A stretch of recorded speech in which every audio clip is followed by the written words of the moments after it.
ทำหมากินในบักถั่วดินหรือว่าถั่วลิสงนะครับ จะเอาเมียนะ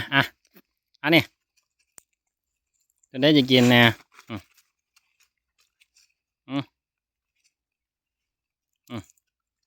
อันนี้นี่พระเอกเอาพระเอกกินอยู่อืมเอาตัวนี้กินเลยสิอืมอืม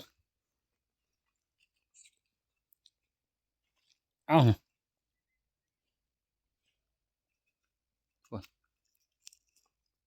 อันนี้อืมอืมเอาพระเอกพระเอกนี่ตาเสืออย่างนี้